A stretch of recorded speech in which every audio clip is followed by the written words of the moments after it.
ओम शांति। आज 11 जनवरी 2025 की साकार मुरली।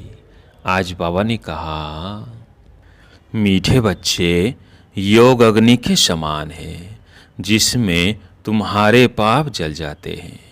आत्मा शतो प्रधान बन जाती है। इसलिए एक बाप की याद में यानी योग में रहो। प्रश्न, पुण्यात्मा बनने वाले बच्चों को किस बात का बहुत बहुत ध्यान रखना है? उत्तर, पैसा दान किसे देना है, इस बात पर पूरा ध्यान रखना है। अगर किसको पैसा दिया और उसने जाकर शराब आदि पिया, बुरे कर्म किए, तो उसका पाप तुम्हारे ऊपर आ जाएगा। तुम्हें पाप आत्माओं से अब लेन देन नहीं करनी है। यहाँ तो तुम्हें पुण्य आत्मा बनना है। गीत है, नो हमसे जुदा होंगे। ओम शांति। इसको कहा जाता है याद की आग। योग अग्नि माना याद की आग। आग अक्षर क्यों कहा है? क्योंकि इसमें पाप जल जाते हैं। यह सिर्फ तुम बच्चे ही जानते हो कैसे हम तमो प्रधान से शतो प्रधान बनते हैं। शतो प्रधान का अर्थ ही है पुण्यात्मा और तमो प्रधान का अर्थ ही है पापात्मा। कहा भी जाता है यह बहुत पुण्य आत्मा है, यह पापात्मा है। इससे सिद्ध होता है आत्मा ही शतो प्रधान बनती है, फिर पुनर्जन्म लेते लेते तमो प्रधान बनती है। इसलिए इनको पापात्मा कहा जाता है। पतित पावन बाप को भी इसलिए याद करते हैं कि आकर पावन आत्मा बनाओ। पतित आत्मा किसने बनाया, यह किसको भी पता नहीं। तुम जानते हो जब पावन आत्मा थे तो उनको राम राज्य कहा जाता था। अभी पतित आत्माएं हैं, इसलिए इनको रावण राज्य कहा जाता है। भारत ही पावन और भारत ही पतित बनता है। बाप ही आकर भारत को पावन बनाते हैं। बाकी सब आत्माएं पावन बन शांति धाम में चली जाती है। अभी है दुख धाम। इतनी सहज बात भी बुद्धि में बैठती नहीं है। जब दिल से समझे तब सच्चा ब्राह्मण बने। ब्राह्मण बनने बिगर बाप से वर्षा मिल न सके। अब यह संगम युग का यज्ञ के लिए तो ब्राह्मण जरूर चाहिए। अभी तुम ब्राह्मण बने हो, जानते हो मृत्यु लोक का यह अंतिम यज्ञ है। मृत्यु लोक में यज्ञ होते हैं, अमर लोक में यज्ञ होते नहीं। भक्तों की बुद्धि में यह बातें बैठ न सके। भक्ति बिल्कुल अलग है, ज्ञान अलग है। मनुष्य फिर वेदों शास्त्रों को ही ज्ञान समझ लेते हैं। अगर उनमें ज्ञान होता तो फिर मनुष्य वापस चले जाते, परंतु ड्रामानुसार वापिस कोई भी जाता नहीं। बाबा ने समझाया है पहले नंबर को ही सतो रजो तमो में आना है, तो दूसरे फिर सिर्फ सतो का पाठ बजाए वापिस कैसे जा सकते। उनको तो फिर तमो प्रधान में आना ही है, पाठ बजाना ही है। हर एक एक्टर की ताकत अपनी अपनी होती है ना। बड़े बड़े एक्टर्स कितने नामी ग्रामी होते हैं। सबसे मुख्य क्रिएटर, डायरेक्टर और मुख्य एक्टर कौन है? अभी तुम समझते हो गॉड फादर है मुख्य, पीछे फिर जगत अम्बा, जगत पिता। जगत के मालिक विश्व के मालिक बनते हैं। इनका पाठ जरूर ऊंचा है, तो उनकी पे यानी पगार भी ऊंची है। पगार देते हैं बाप जो सबसे ऊंचे। कहते हैं तुम मुझे इतनी मदद करते हो तो तुमको पगार भी जरूर इतनी मिलेगी। बैरिस्टर पढ़ाएगा तो कहेगा ना, इतना ऊंच पद प्राप्त कराता हूँ, तो इस पढ़ाई पर बच्चों को कितना अटेंशन देना चाहिए। गृहस्थ में भी रहना है, कर्म योगी संन्यास है ना। गृहस्थ व्यवहार में रहते सब कुछ करते हुए बाप से वर्षा पाने का पुरुषार्थ कर सकते हैं। इसमें कोई तकलीफ नहीं है। काम काज करते शिव बाबा की याद में रहना है। नॉलेज तो बड़ी सहज है। गाते भी हैं, हे पतित पावन आओ, आकर हमको पावन बनाओ। पावन दुनिया में तो राजधानी है, तो बाप उस राजधानी का भी लायक बनाते हैं। इस ज्ञान के मुख्य 2 सब्जेक्ट हैं, अलफ और बे। स्वदर्शन चक्रधारी बनो और बाप को याद करो, तो तुम एवर हेल्दी और वेल्दी बनेंगे। बाप कहते हैं, मुझे वहाँ याद करो, घर को भी याद करो। मुझे याद करने से तुम घर चले जाएंगे। स्वदर्शन चक्रधारी बनने से तुम चक्रवर्ती राजा बनेंगे। यह बुद्धि में अच्छी रीति रहना चाहिए। इस समय तो सब तमो प्रधान है। सुख धाम में सुख, शांति, संपत्ति सब मिलता है। वहाँ एक धर्म होता है। अभी तो देखो घर घर में अशांति है। स्टूडेंट लोग देखो कितना हंगामा करते हैं, अपना न्यू ब्लड दिखाते हैं। यह तमो प्रधान दुनिया और सतयुग है नई दुनिया। बाप संगम पर आया हुआ है। महाभारत लड़ाई भी संगम की है। अब यह दुनिया बदलनी है। बाप भी कहते हैं, मैं नई दुनिया की स्थापना करने संगम पर आता हूँ। इनको ही पुरुषोत्तम संगम युग कहते हैं। पुरुषोत्तम मास, पुरुषोत्तम संवत भी मनाते हैं, परंतु यह पुरुषोत्तम संगम का किसको पता नहीं है। संगम पर ही बाप आकर तुमको हीरे जैसा बनाते हैं। फिर इनमें भी नंबरवार तो होते ही है। हीरे जैसा राजा बन जाते हैं, बाकी सोने जैसी प्रजा बन जाती है। बच्चे ने जन्म लिया और वर्षे का हकदार बना। अभी तुम पावन दुनिया के हकदार बन जाते हो। फिर उसमें ऊंच पद पाने के लिए पुरुषार्थ करना है।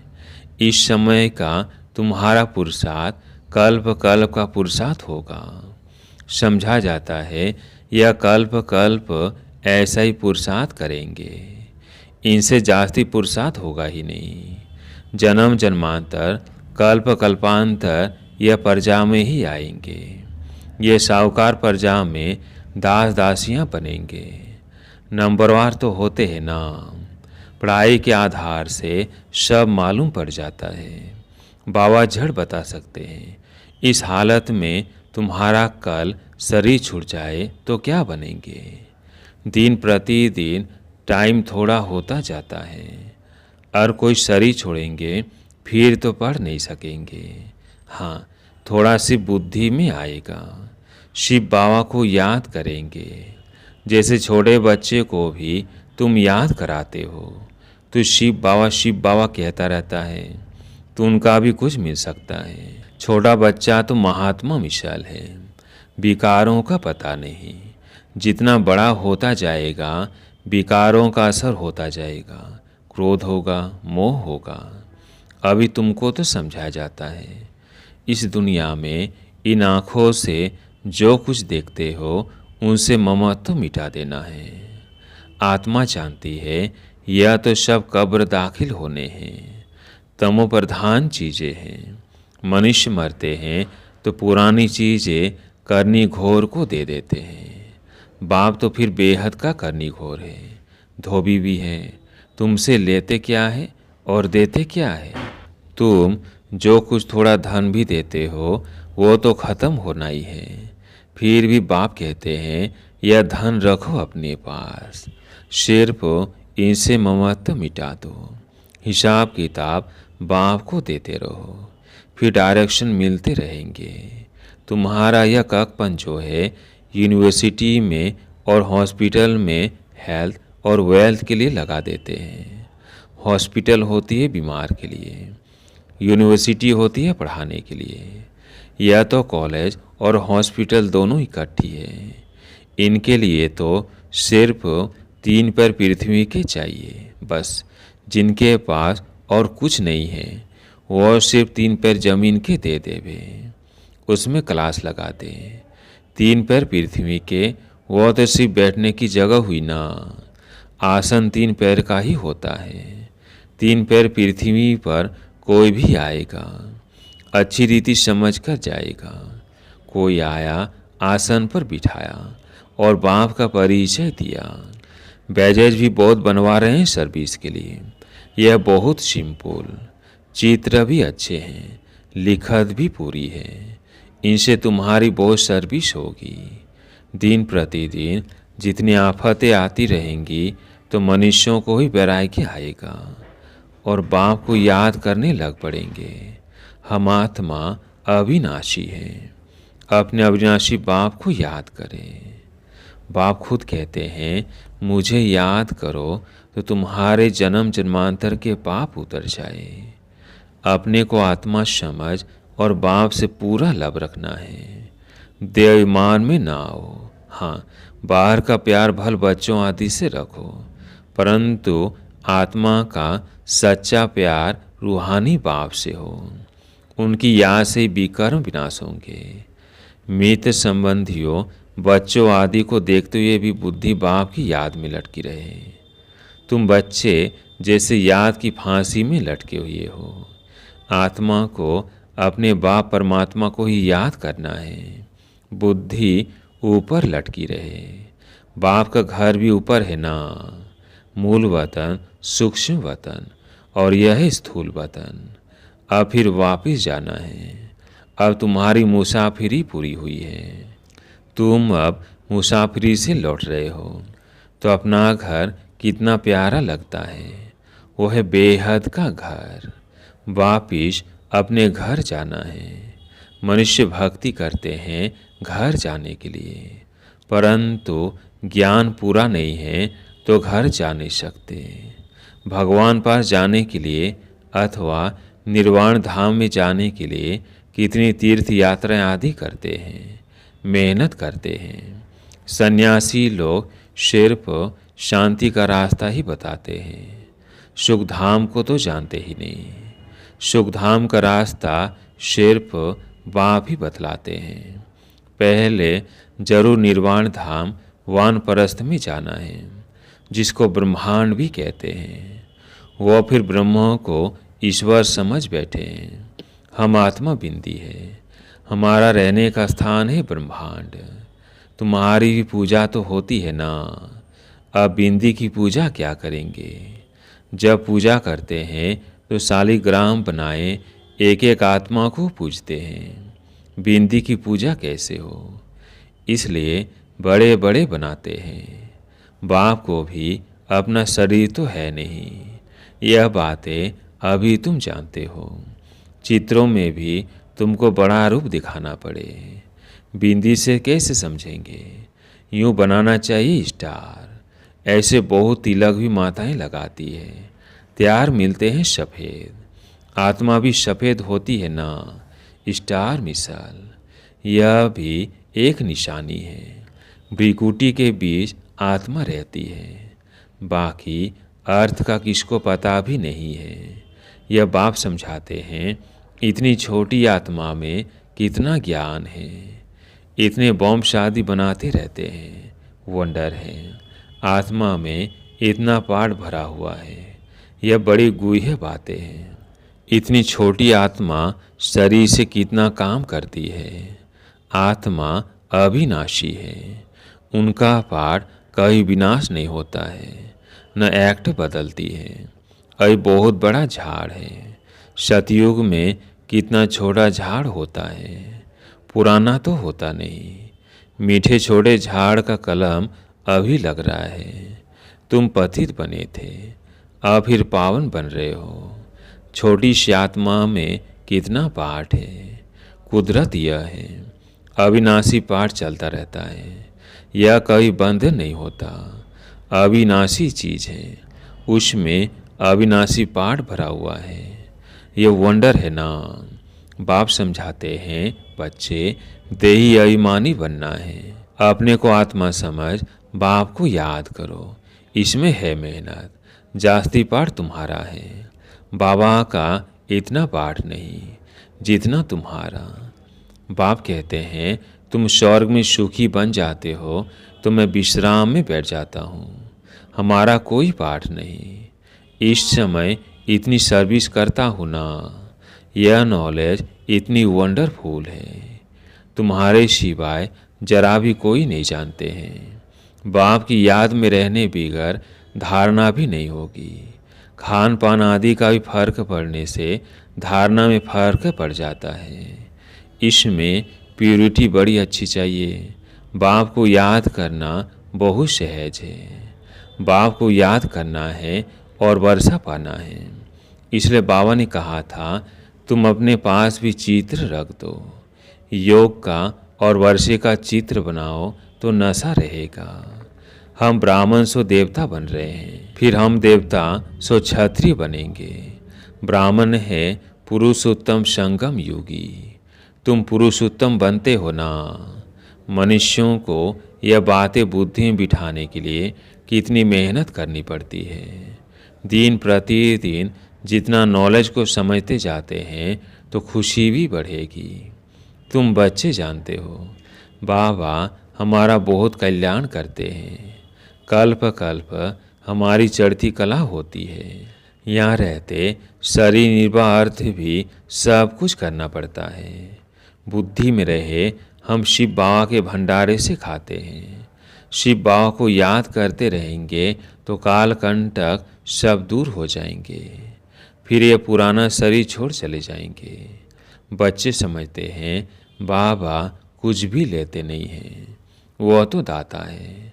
बाप कहते हैं हमारी श्रीमत पर चलो। तुम्हें पैसे का दान कैसे करना है इस बात पर पूरा ध्यान देना है। और किसको पैसा दिया और उसने जाकर शराब आदि पिया, बुरे काम किए, तो उसका पाप तुम्हारे ऊपर आ जाएगा।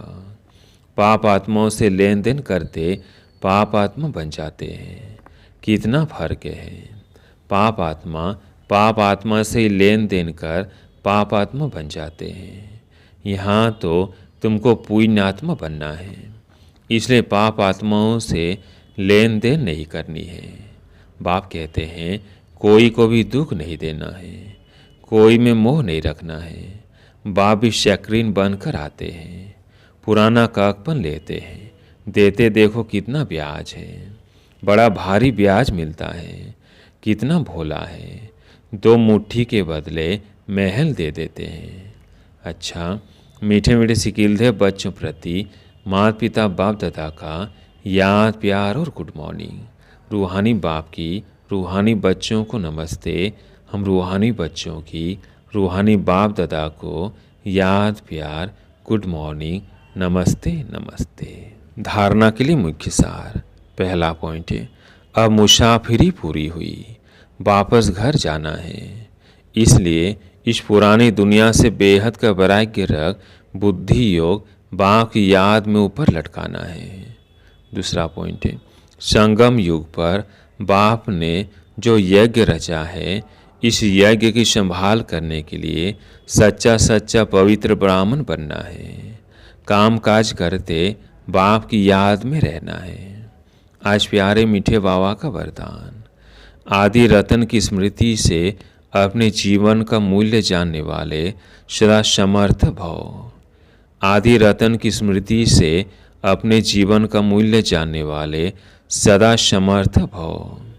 जैसे ब्रह्मा आदि देव है, ऐसे ब्रह्मा कुमार कुमारियाँ भी आदि रतन हैं। आदि देव के बच्चे मास्टर आदि देव हैं। आदि रतन समझने से ही अपने जीवन के मूल्य को जान सकेंगे, क्योंकि आदि रतन अर्थात प्रभु के रतन, ईश्वरीय रतन तो कितनी वैल्यू हो गई।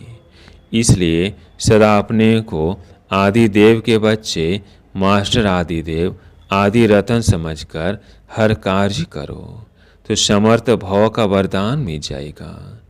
कुछ भी व्यर्थ जा नहीं सकता।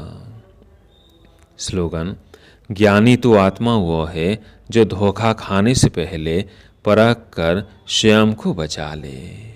ज्ञानी तो आत्मा वो है जो धोखा खाने से पहले परख कर स्वयं को बचा ले। आज का पॉइंट है, अपनी शक्तिशाली मनसा द्वारा सकाश देने की सेवा करो। अभी सेवा में सकाश दे बुद्धियों को परिवर्तन करने की सेवा ऐड करो। फिर देखो सफलता आपके सामने स्वयं झुकेगी। सेवा में जो विघ्न आते हैं उस विघ्नों के पर्दे के अंदर कल्याण का दृश्य छिपा हुआ है। सिर्फ मनसा वाचा की शक्ति से विघ्न का पर्दा हटा दो तो अंदर कल्याण का दृश्य दिखाई देगा। अच्छा, ओम शांति।